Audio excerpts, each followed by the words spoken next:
Welcome to Cheese in Depth. I'm Michael Landis, and today I have David Gremmels with Rogue Creamery, and we are going to talk blue. We're going to taste 4 blues and some chocolate and some spreads and just have fun.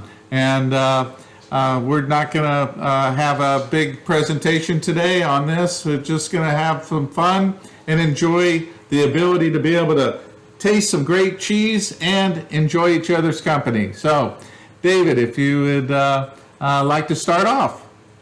Thank you for the introduction, Michael, and always a pleasure to taste and pair cheeses with you, with the preserves as well as the chocolates, and certainly I see a row of crackers behind you too. I did get some crackers out. I have the original 34 degrees, and certainly a baguette, a loaf of bread, or even sliced fruit works. It's just a means of getting that cheese from the plate to your mouth. And so there's so many complementary methods of doing that, even the fingers, right? So, and then I took the Blue Heaven, and I know we're gonna talk about this later, but I've just dusted some dry roasted almonds, and I know you have a surprise for us there too, Michael. I'm really excited to hear how you prepared the Blue Heaven. So welcome to Brilliant Magnificent Blues. It's truly one of my favorite topics, and it harkens back to not only Rogue Creamery's history, but the history of blue cheese in Oregon. Blue cheese in Oregon started in the 30s, similarly as did Rogue Creamery. Rogue Creamery was funded by a group of investors that wanted to start a creamery in Central Point. So the council, the Central Point Planning Council back then, approved Rogue Creamery moving forward. It was called the Rogue River Valley Creamery and Fruit Company. So distributing fruit as well as making and distributing cheese.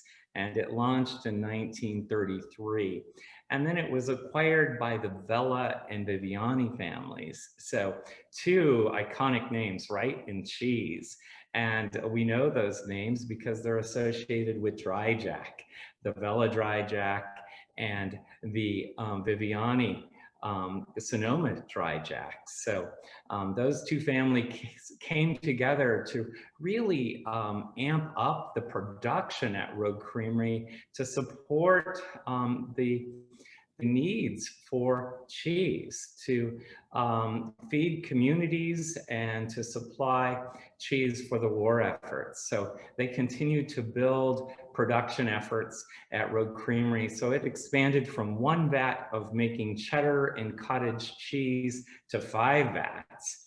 And then as the demand went down and it wasn't as necessary to have that level of production, the Vivianis and Vellas went back to making dry jack, and it was Gaetano Vella who said, you know, I'd like to carry on the efforts and traditions that we've started at Rogue Creamery together. And he also had this magnificent idea of creating blue cheese. Back then, most of the blue cheese was imported. It was imported from France and Italy and Denmark. And so there was one outpost on the coast, Langley blue cheese. And it was an idea that was created in cooperation between Iowa State and Oregon State College back then, and Iowa State University. And so it launched in the late 30s and moved forward in producing just some really iconic, more Danish style flavored blues. Well, it was Gaetano's idea to create a French style. He didn't see that in the marketplace, but knew that there were French blue cheeses, Roqueforts, being imported. So he and his wife traveled by ocean liner to France, and he learned how to make Roquefort, brought back the recipe and the molds, and started to make the iconic French style blue cheese, Oregon brand blue vein cheese, here in Central Point, Oregon. And he built a factory to emulate that of one that he apprenticed in, and he emulated the recipe, but there was one thing that was different. We didn't have sheep milk available in this region, but we did have cow milk. So he created the classic signature Oregon blue vein cheese with cow milk, with a strain of Penicillium roqueforti that he hand carried over from Roquefort, France, and then emulated how the mold spores were regenerated each year by, or each batch, by inoculating loaves of bread. And so we use that inoculation vat at the Rogue Creamery as a planter. So if you come to the Rogue Creamery on the historic Highway 99, just north of Central Point, you'll see this large round planter with a tree in the center. And that was originally the vat that the Penicillium roqueforti was created.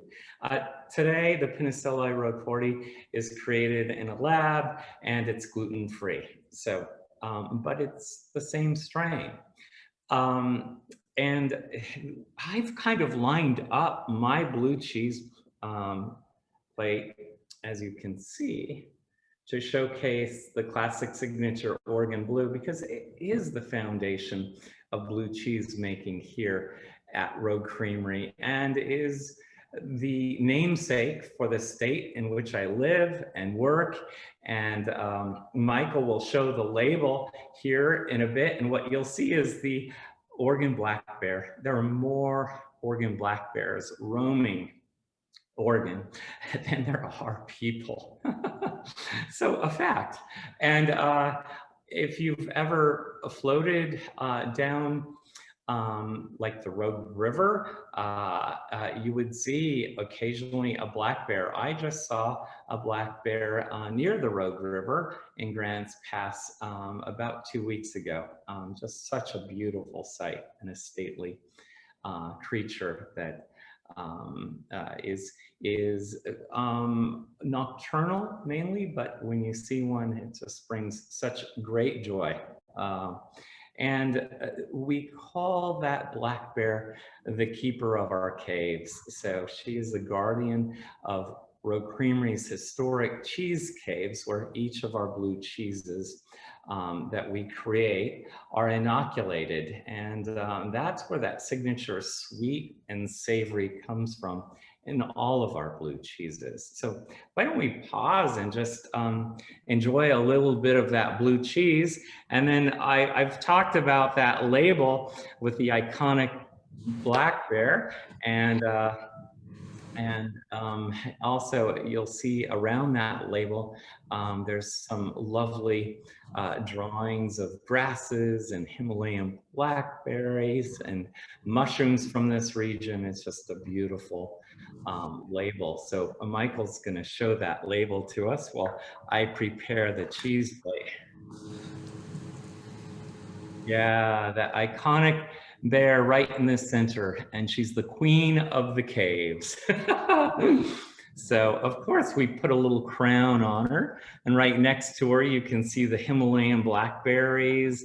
You see some pine boughs next to her, and also some fir. It's just really lovely. And on the bottom there's some grasses, and there's also some mushrooms there too. So I thought, Michael, while we're tasting the cheese, I would combine it with the blueberry preserve. I think that might be a nice thing to do. But first, as Michael will share, it's best to get to know the cheese first. So I like to smell it, and what you're going to get is that fresh, sweet, spicy cream note. There's a bit of piquance, so this cheese plate will fill the room for anybody who walks into your space. They'll know there's a blue cheese plate. And just tasting it, you get a lovely melt. There's a little bit of granularity from the age. So lactic calcium crystals are present in that, which are just lovely. That is a real signature of the age that we put under this cheese. It's a bit spicy, but it's also well balanced with the sweetness and the creaminess. So you really get this fruit forward flavor at the end. I think this would just be brilliant with the blueberry preserve. What do you think, Michael? I think so.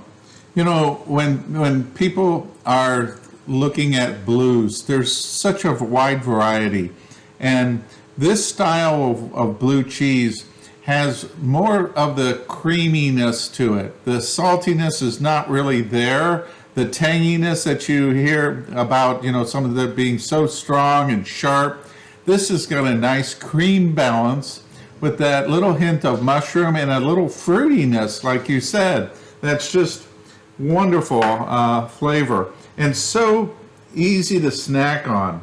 You know, it's not a cheese that will interrupt your dinner or a recipe. It works very, very well just on its own too. Yeah, it is a nice standalone. Yeah, on a cheese plate, and combining it with a wafer, a slice of pear, a little bit of preserves, or a little bit of honey is always nice. And then what is ever left over, if there is any left over on the cheese plate, it's really nice combo of add to a salad, and maybe if you're cooking a meat dish, to create a compound butter with it and spread that over a fillet or over smoked salmon, whatever that might be. But it's just a lovely cheese to work with. It's very approachable, again, on the cheese plate, but also in the menu, and it really complements The flavors are just come out so much with the blueberry. You know, this is such a nice. I mean, this is so rich, but it doesn't overpower the cheese at all. It actually works in conjunction with it, giving a little bit more flavor. And I'm using the 34-degree cracker, just like you are, but I have the gluten-free. Not because I got a problem with gluten, obviously. Pairing it up with the Blue Point toasted lager. I didn't want anything that was, malty or taking over. This is such, in a way, it's a delicate blue. This isn't a big, bold, in your face, and you have to tromp it down with something. This is something that complements a nice little lager, and a toasted lager just brings a little bit more biscuity flavor to it. Yeah, and that biscuity also, I think, enhances that umami flavor note too, and complements and balances that fruit note. It's so elongated in this cheese. I actually am drinking it because it is midday here in the Rogue Valley, so it's just after 1 o'clock. So I'm drinking a little bit of pineapple with beet juice.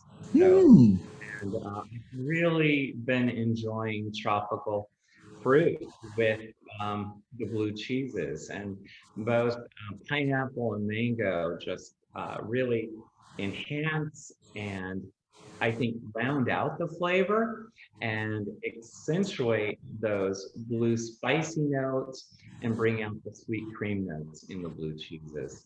So I have a mango chutney that, I found out that mango chutneys are like the #1 condiment in the world, and we're not here in the United States big on mango, but there are a lot of other countries out there that is.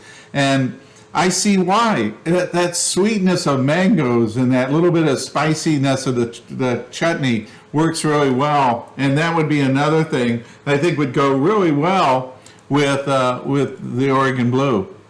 I agree, Michael. Oh, I love chutneys with our blues, and I think particularly with the Oregon Blue, it would just be magical.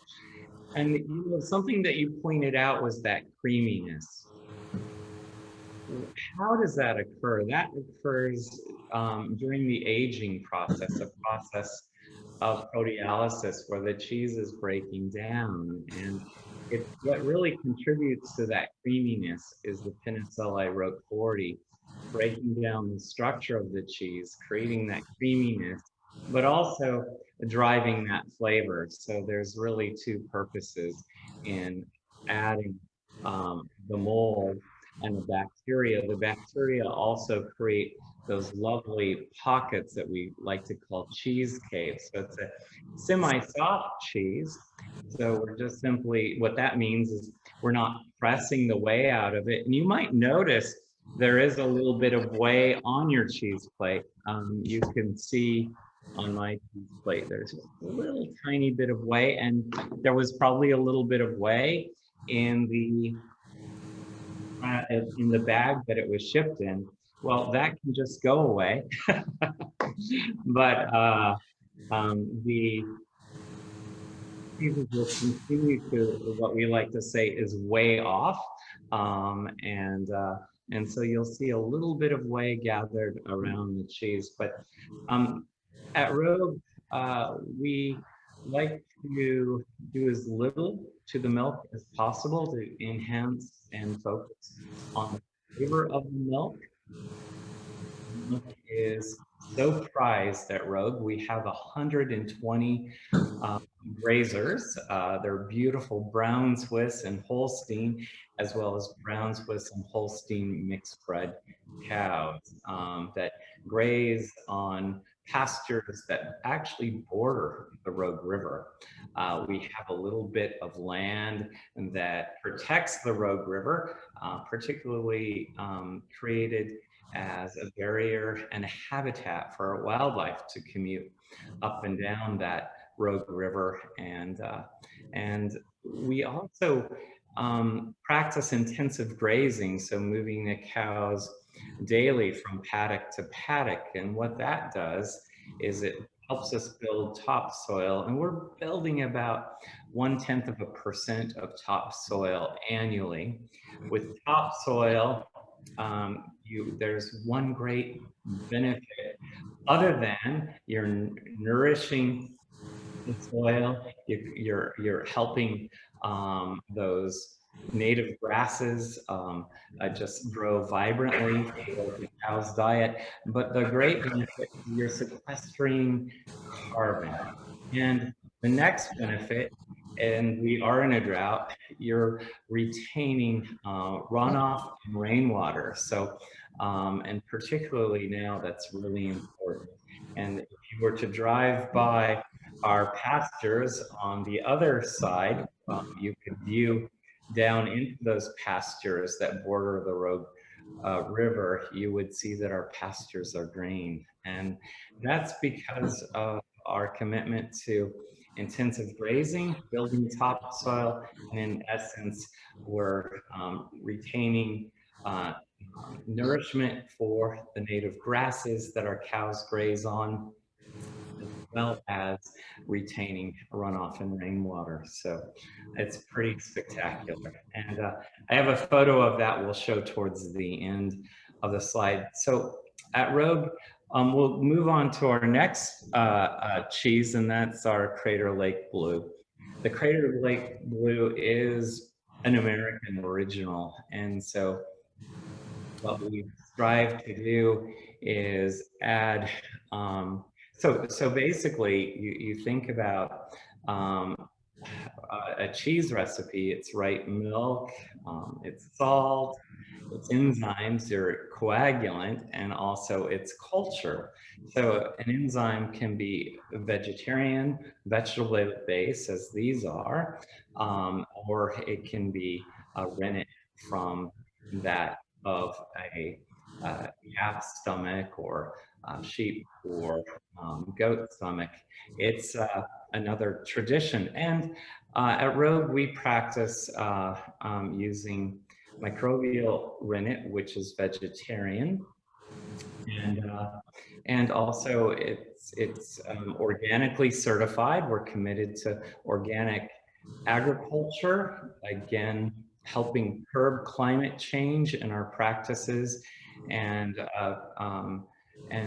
really focus on our landscape, the health of the animals, as well as the nutrition and health and experience of the cheese. So the less we do to the milk, the better for health, but also the better for flavor. So we're not standardizing, nor are we homogenizing this cheese. So, or the milk that goes into the cheese. So it's just basically milk from the dairy into the vat that just really expresses the personality and flavor of our pastures and our herd.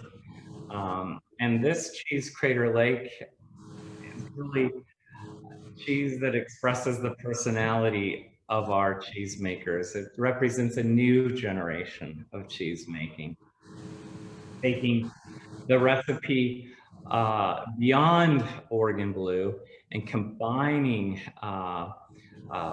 blue molds, as well as combining those blue molds in not only the vat, but in the process of dipping that into the curd. So that creates an expressive American original that is complex in texture, but also complex in flavor, because it's a little bit more robust in flavor. It's you get the triad of peppercorns. You get that umami flavor coming through. You get a brightness of blue this blue that just really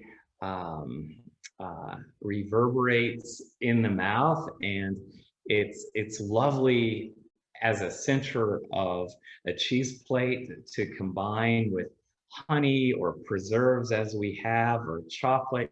But it's also pretty amazing on a salad, on a pizza, on top of a burger, or in a casserole too, because it is very expressive in flavor. So why don't we taste this on its own?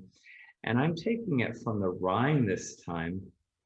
And what you'll see is this golden hue that's where the cheese cave is in the paste. That's going to blue up shortly as I take a little pinch from it. Notice that creaminess, that expression of those umami, also brothy notes that come through. And what I get is a little bit of acid that just is highlighting the blue notes in this cheese, and really calling for that libation that Michael has next to him. Or a cracker, or maybe a almond or walnut or cashew would be really lovely with this. And certainly the preserves would be dynamite with this. I could see this paired with a Viognier as a lovely blend. It's a Viognier Roussan Marsan by Cowhorn Winery that would just be dynamite with this. I think any Vintner's blend like that bite I shared, or maybe a Rhone varietal of reds that would just be a knockout with this blue as well. So, and as far as a beer, because it is so expressive.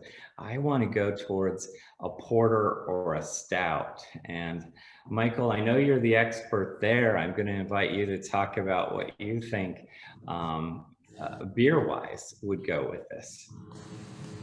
You know, I'm actually staying the same.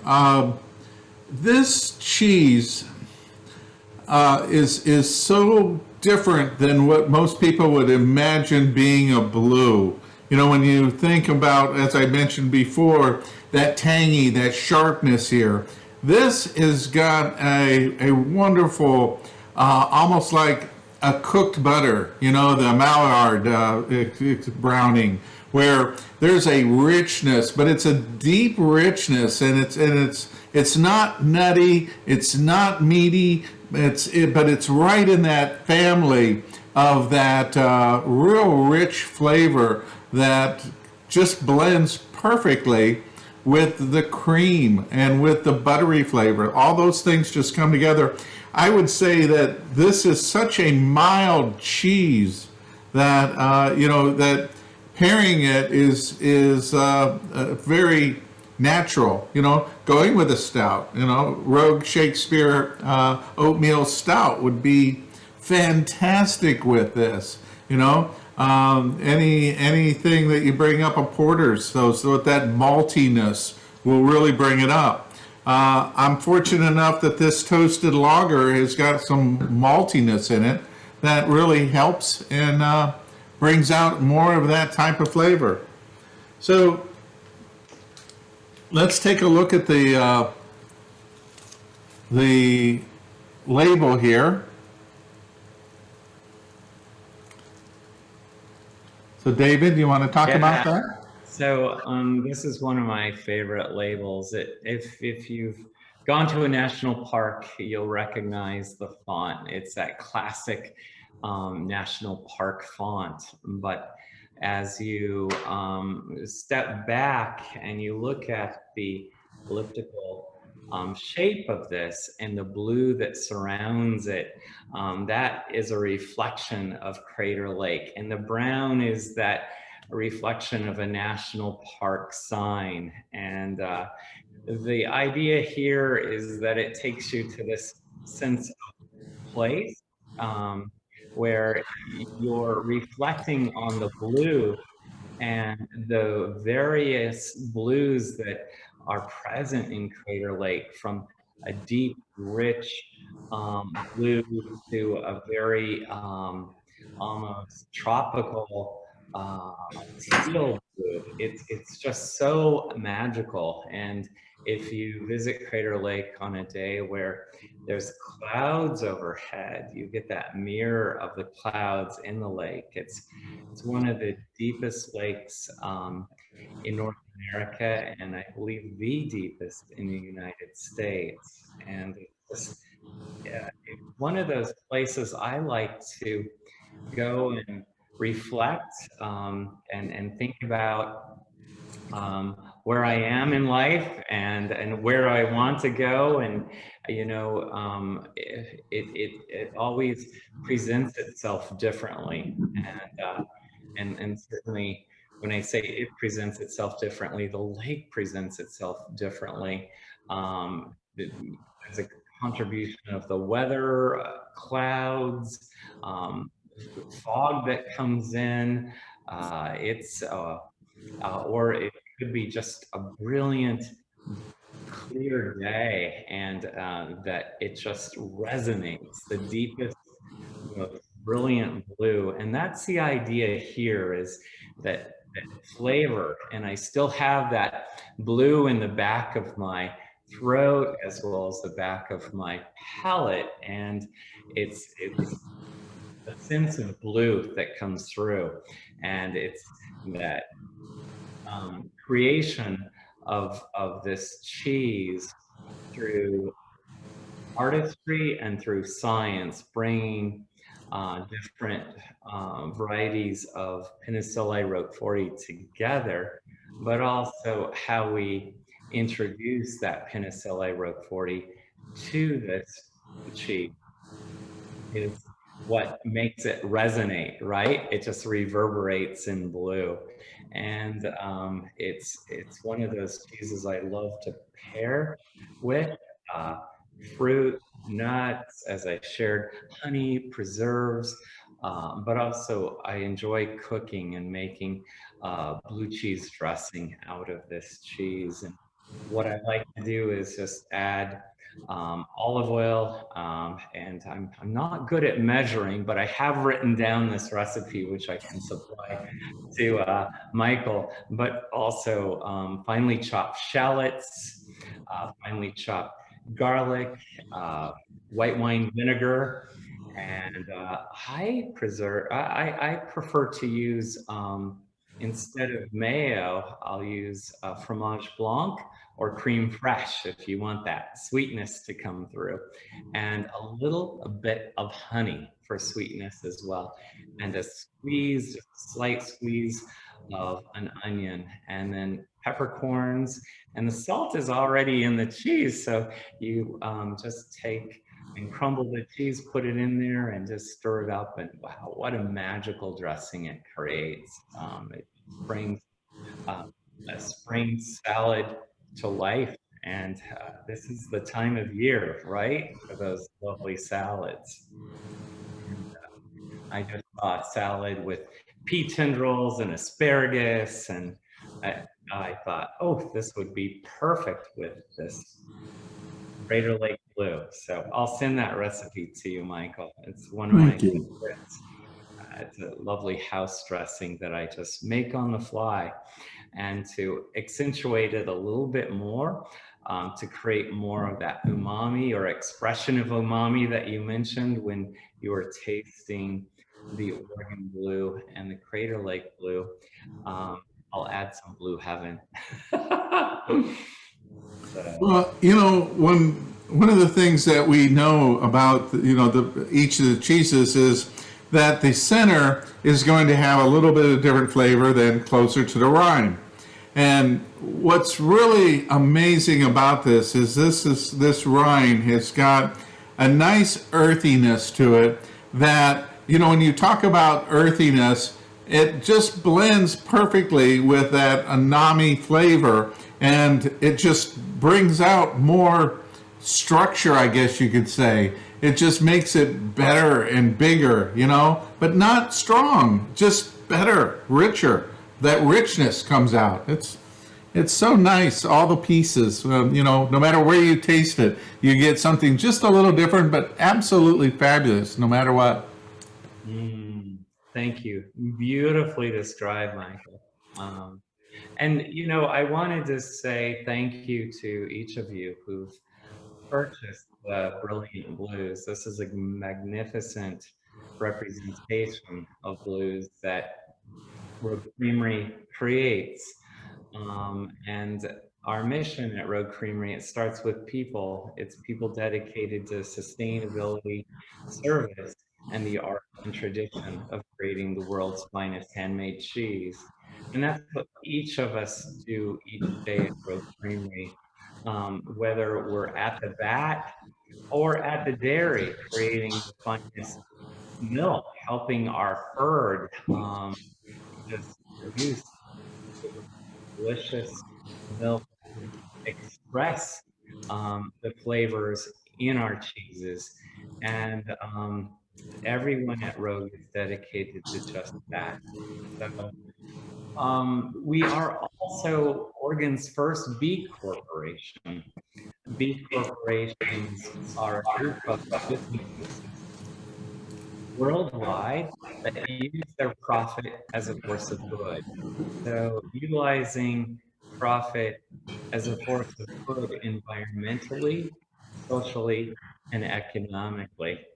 And Rogue is a B Corp, but in Rogue style, we've taken it a bit higher. We are one of the top 10% of B Corps in the world. And that's judged by our audit and our service to our community, our giving, and our articles of incorporation, as they are very DEI, diversity, equity, and inclusion oriented. and our accountability. So tracking our commitment to curb climate change and to be stewards of the environment and to be a generous contributor, whether it's in kind or through volunteerism or monetarily to our community, and on many levels. And the giving is actually managed by the Rogue Creamery team. I've taken myself out of that place, and the Rogue Creamery team votes on 10 not-for-profits that it wants to focus on each year. So with pride, we give to those 10 not-for-profits. However, collectively as a group, we came together and we created yet another means of giving, and that's through our Cheeses Love program. The Cheeses Love program came about from a discussion with the Oregon Food Bank. They just didn't have enough healthful food like cheese, because cheese is expensive. So I felt it necessary to think of a means, and they sparked an idea. This was the Oregon Food Bank, that maybe we partner with our vendors, such as a label maker, a packaging supplier, and get a discount and maybe even get some free packaging and labeling. And so when the idea was presented that we would provide a block for every block sold to the community, there were many people who wanted to step up and participate, including our friends up north in Portland, Airstream Adventures. They contributed to Rogue creating a whole vat of cheese, and that allowed us not only to create a vat of cheese to sell, to sustainably move the program forward, but also to donate. And it's with great pride that we continue to support our community through this pandemic, but also the many communities in Oregon as a result of wildfires that were just a stone's throw from where I'm here, standing here, but also hit communities in the Willamette Valley and north towards Portland and east towards Bend. And so your support of our Cheeses Love helps us further contribute cheese to the communities, whether it's through the food bank or Rogue Food Unites, where over 32 restaurants throughout Oregon are creating meals for those in need with our cheese, proudly. So this is American Cheese Month. And American Cheese Month was an idea that was sprung by our dear friend Christine Hyatt, AKA Cheese Chick. Love that, right? Love that name. So that was in 2011. So we've moved it from the autumn to the spring, and here we are celebrating American Cheese Month in May. So I wanted to share that for every purchase that you've made with Rogue, that we are contributing, and every purchase in the month of May, we are contributing 1% to the American Cheese Education Foundation. And the funds raised during this time, and throughout the year, they have many different fundraisers, like a 5K that's coming up. That's great fun. It'll be virtual this year. But those funds go to support scholarships for cheese makers, for cheesemongers, cheese educators, to attend an American Cheese conference, which we hope to see in 2022 in Portland, but also to further the state of the industry. It's a survey that's taken every other year that showcases our industry and the commitment of our cheesemakers on a to creating cheese and different styles of cheeses, from farmstead to artisan to specialty and industrial scales. So it's really a nice survey to look at as the American artisan cheese and farmstead cheese and specialty cheese industry grows. And then it furthers studies, studies on food safety and providing commitment funds for the CCP, the cheese certification programs. So it's great. I know I can just go on and on. So I'm really proud to share that we're giving 1% of our proceeds during the month of May to the ACE Foundation, and we started doing that 10 years ago. So the next cheese, Michael was pointing out earthiness in his description of Crater Lake Blue, and I think that this next blue really represents that. It's the Caveman Blue. Caveman Blue is a blue that really expresses that sense of place. It's a natural rinded blue. So the other blues we will inoculate in our primary aging cave. So the expression of bacteria and fungus and mold in that cheese cave that's been operating about 8 years now is expressed on the rind of those cheeses. But to slow down the aging of those cheeses and also to monitor the rind, we actually age those cheeses in wax. So we hand dip the wheels in wax and age them out. But the Caveman Blue, as you can see, we continue to age it in the cave. It's that cave is at optimum temperature and humidity, and what you smell is that earthy vegetalness in the rind that adds to the flavor. So Michael was talking about tasting cheese and tasting cheese from the center of the paste as well as in the wheel. If you talk about the center of the wheel, this is the cheese paste. So taking a taste from the center of the wheel or the paste and understanding that flavor, and you get just this little expressive note of cream, of milk chocolate, a little bit of spice that's coming through, and a little, I think, even a hint of rosemary that's coming through. Herbaceousness is coming through. And tasting it,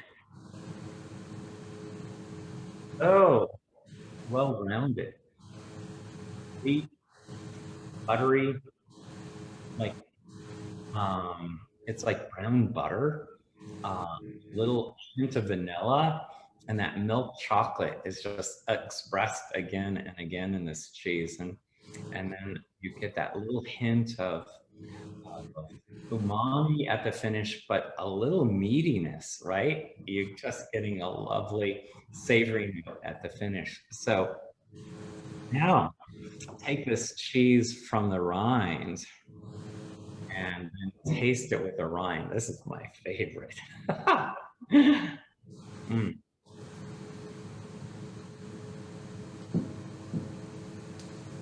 It really enhances the sweetness, also expresses that umami and those real savory notes, almost like cured bacon coming through, pancetta, maybe steak fat, even better yet. So what a way for a vegetarian to enjoy that flavor of steak fat, right?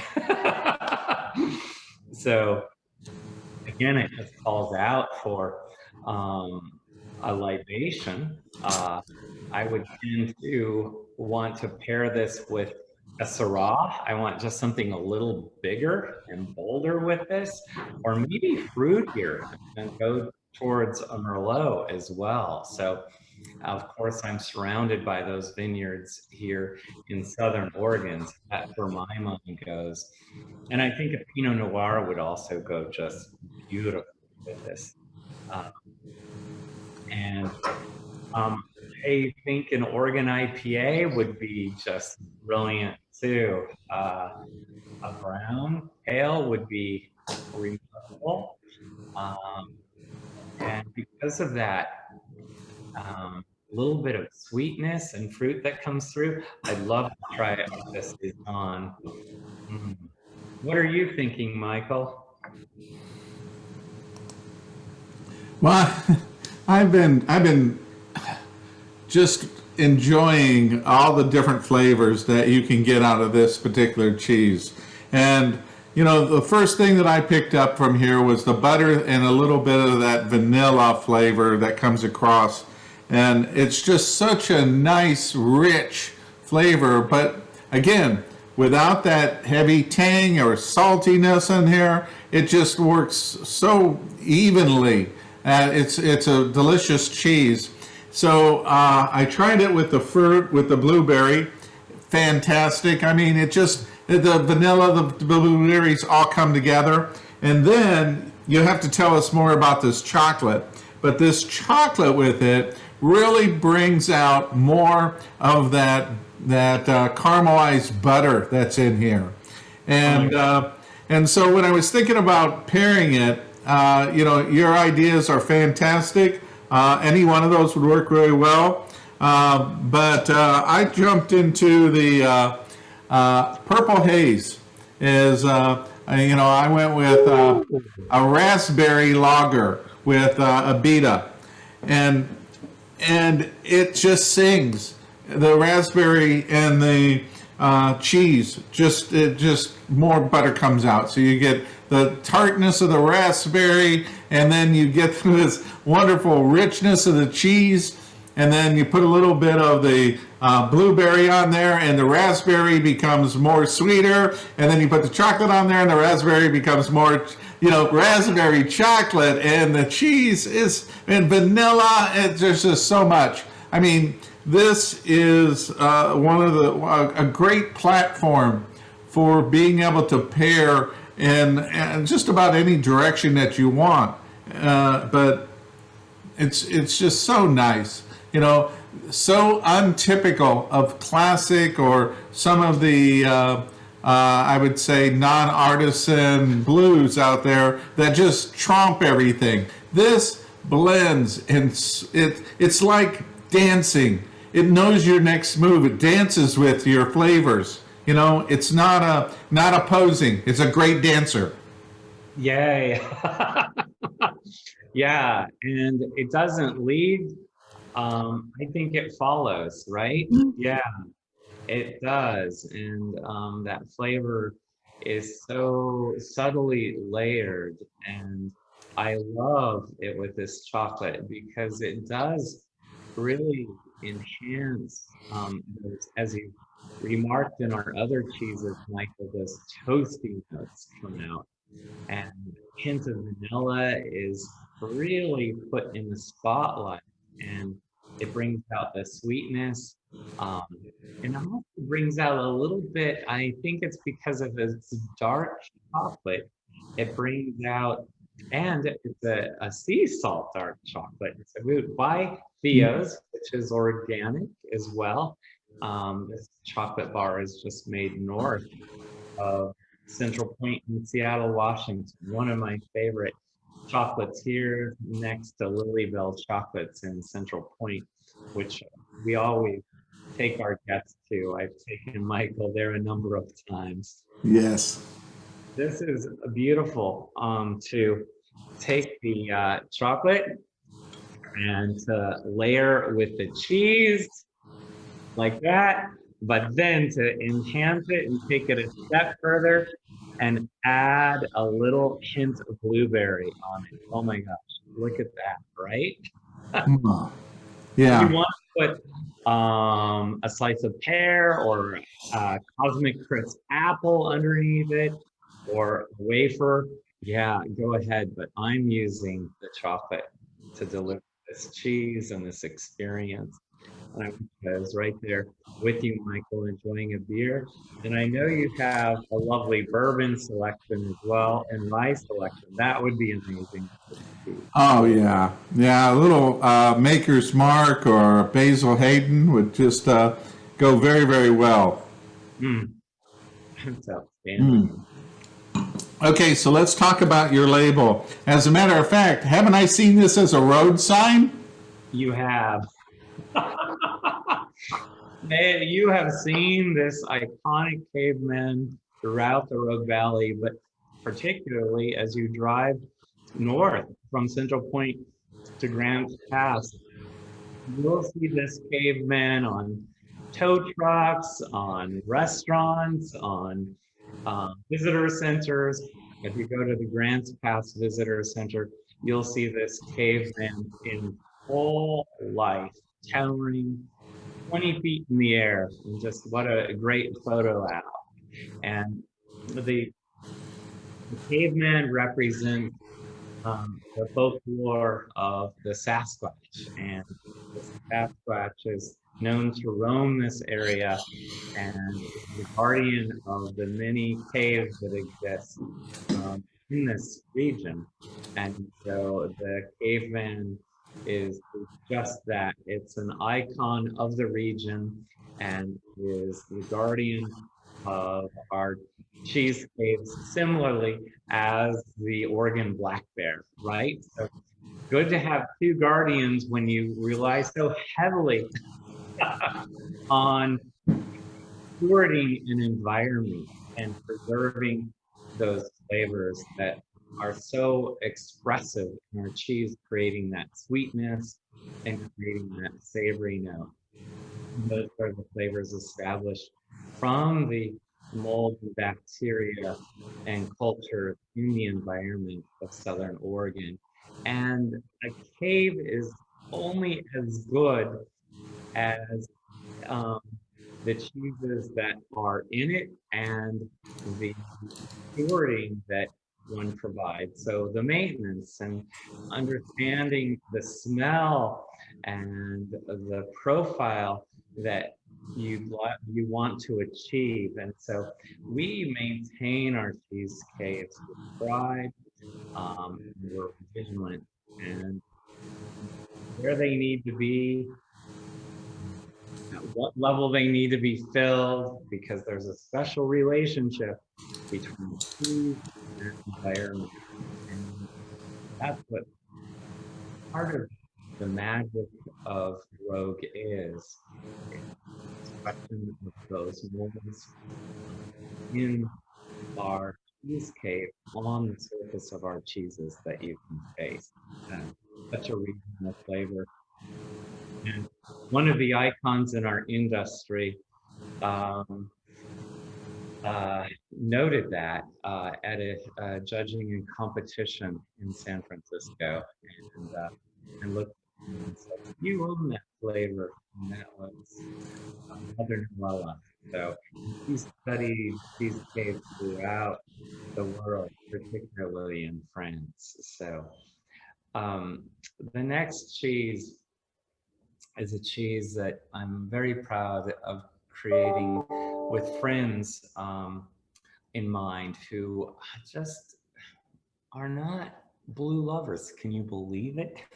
Here we are tasting this flight of blues, but there are individuals that have a hard time tasting blues. As Michael shared, there's a lot of boldness out there in this category that just, well, slap you on the side of your palate. And so if you think about smoke softens spice, right? It does that in barbecue. So a friend of mine put me to task in creating a smoke blue. There wasn't one out there before Smokey Blue. And so I smoked this blue over a number of hardwoods and softwoods and fruit woods and thinking, oh, I would come up with the right formula, but it was just a bitter bomb. And a bomb it was, until my friend Justin brought over a bag of hazelnut shells. And the neat thing about hazelnut shells is they added a sweetness. And they're also regional. Oregon is one of the biggest producers, growers of the Oregon Filberts hazelnuts, and so we're smoking this cheese over the hazelnut shells. The oil of a hazelnut remains with the nut, and that's the allergen, but the hazelnut shell is free of that. But what it does is it creates a flavor that's just so sweet and soft and well-rounded. And as you can notice in this blue, you just get this hint of savory that just really expresses a meatiness. So a lot of vegetarians love this cheese because it, in their minds, is like, oh, it's cured bacon, but it's not. So there's this sweet little hint of toast and a little hint of caramel and glaze that just comes through, that makes the best SBLT, Smoky Blue Lettuce and Tomato. Notice I didn't say bacon, but it's also great in a casserole. It's also beautiful on a vegetarian burger, like a spicy bean burger. It's one of my favorite cheeses as a secret ingredient in recipes. I also make an amazing salad dressing with it. And a little bit of this goes a long ways in expressing the flavor of blue, but also smoke. So let's taste that. I think this will be amazing with that Theo's chocolate bar too. And one of my favorite pairings with this is the Rogue Imperial Chocolate Stout. It's just unbelievable that chocolate stout and a smoky blue together just take it to another level. The hazelnut ale is another one that's just like, wow. It just provides an unbelievable experience. And I've also tried it mixing a Chipotle ale with the chocolate stout ale and the smoky blue. There's so much that you can do. And tasting this with espresso is mind-blowing. It's so delicious. I have a little berry kombucha here that I've loved to taste the smoky blue with. And it's just a very common brew doctor. So the super berry with organic blueberries, raspberries, goji berries, and oolong tea. So it's a wonderful combination.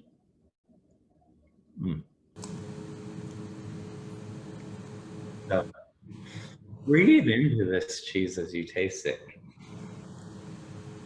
That subtle hint of smokiness, and it's mind-blowing to think that we smoke this cheese overnight for a number of hours and then allow it to rest and melt, so that smokiness actually goes right to the center of the wheel. It's just so sweet, soft in flavor. That blueness is tempered down a bit, and the sweet notes just carry forward. And I don't get an over-the-top smoky flavor in this. What I do get a glazed ham flavor that comes through, which is just mind-blowing. If you think about the classic signature Oregon Blue that you started with, smoked over hazelnut shells to create this, right? There's affinage, of course, course, that goes into that. And that's the art of aging cheese. That's why it's so creamy and soft on the palate, and it just has that lovely melt. Take a little bit of the Theo's chocolate bar with that.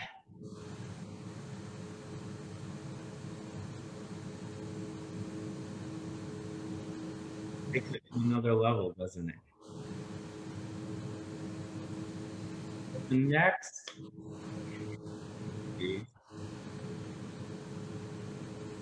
is more of a ingredient, wouldn't you say, Michael? Yes.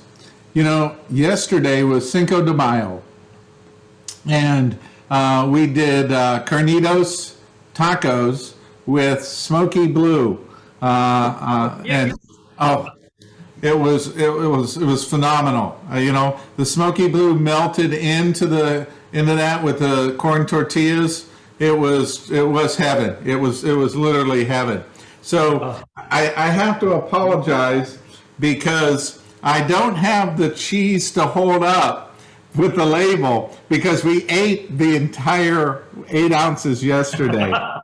So I can just show you the label that I have left from yesterday. I have a piece here, but you know, obviously I didn't do well. Again, very national park in font, and certainly you see our certified B Corp in the state of Oregon behind it. And if you looked at this on a wheel, you would see a little campfire, sticks over a little bit of flame and the smoke coming out of it. So it's just such a lovely label that represents truly that smokiness, which is so subtle in color, right? You don't really see a smokiness on it. It's just, but when you smell it, you get that little hint of smokiness that comes through. And there's a nice tanginess to this as well. So you get a little bit of tang, you get a little bit of smokiness, and of course the butters just stay in here. It's just so well. I stayed with the raspberry lager. You know, the purple haze is working for me. It works really well, like what you're using with the you know, fruit there. And while you were talking, I did a little bit of blueberry, a little bit of chocolate, a little bit of raspberry there. This is just it. It's just so wonderful. There's just so much. And like I said yesterday, you know, in foods melted. This is just phenomenal. On a burger is it takes it to another world. It's just, you know, it's yeah. I know that I have enough here for tomorrow night, Friday night. We're having burgers, so that's where it's going out there. And you know, it is one of my favorite additions to so many things. I've used it in many cooking classes with multiple programs, and it just works across the board. And I just love this with so much. This is one of my most favorite food-friendly blue cheeses. Thank you, Michael. That means a lot coming from you. Thank you. And I know a lot of chefs out there use it as a secret ingredient in a number of recipes. So it's so creatively used, whether it's accented as a finishing creation, melted on grilled salmon, maybe rolled in lobster pasta, or crumbled into hamburger and put on the grill. It's just, there's so many uses. Or just a little bit of crumble on a salad just is like that wow, aha moment. And it's a great standalone too. Oh my gosh. I did a pork chop, grilled pork chop with the Smokey Blue on it, and it gave it that smokiness that you love on a pork chop, but it gave it a little bit of tanginess that you need to really bring that up. It's like a perfect combination, a pork chop and that, and just beautiful. Like I said, it's my go-to. Oh, thank you. That means a lot. Another one of my go-tos is the next item, and it's a beautiful finishing spice. It's the Blue Heaven, and it's simply blue cheese that is dehydrated and sifted and combined with a little bit of organic rice flour to keep it from caking. It's just such a wonderful, like, surprise for individuals to taste on top of asparagus, on top of mushrooms, and as Michael is using, on top of nuts. And I'm doing the same. I have almonds here. My almonds are different. They're California almonds, dry roasted and dusted with Blue Heaven. I love this on popcorn. Oh my gosh. Even These are Marcona almonds that have all of this Marcona oil on them.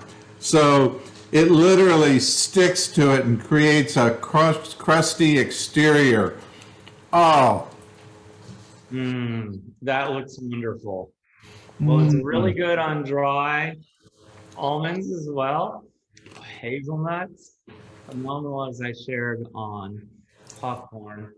But I also like to, instead of using cream or half and half or milk in my scrambled eggs, I'll mix my eggs with Blue Heaven. Adds a little bit more umami, and people are just like, what is that? I like to finish my sauteed mushrooms with Blue Heaven. It just brings it up. And as Michael pointed out, it brings out a little bit of a citrus note too that he's talked about in our blues. That little bit of citrus tone comes out and brightens sauteed mushrooms. I use it as a base in my dressings. And I love to make a compound butter with chives as well with it. It's just like, wow, what is that on a lovely, freshly baked baguette? It's just amazing. I know. We did some Texas toast the other day. A little bit of this on the Texas toast. It really brings up a little bit of the tanginess to it.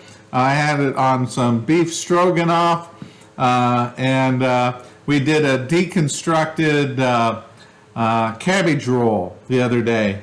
And I tell you that the cabbage needs something, and I can't think of anything better, than having this on that, because it brings that tang, it brings the bluing to it. It just needs something, and this is so fun. And like you said, it doesn't take much to turn nuts into a meal. Yeah. And I've done it similarly here. So again, it's just kind of my secret finishing spice. And I use it in almost everything I create. So, and this brings that wonderment up at a table. What is that I'm tasting? Where did you get that umami flavor in that dressing? And it is Blue Heaven. Yeah. Yeah, it's better than salt on everything. Yeah. Yeah. Well, this has been a joy as always, Michael, and I am grateful for all those who participated and joined us in sharing the brilliant blues. It was just really an exceptional selection. These cheeses are aged to perfection, And I'm happy to really share them with you, but also happy to share that your purchase of these cheeses has contributed greatly to Peace Foundation. So with that, thank you and happy American Cheese Month. Happy American Cheese Month, David. Be safe, have a great flight, and I will see you soon, my friend. I look forward to it. Let's catch up soon over a virtual beer. I like that. Your time zone this time. You got it. I love it. All right. All right. All right. See you soon. See you. All right.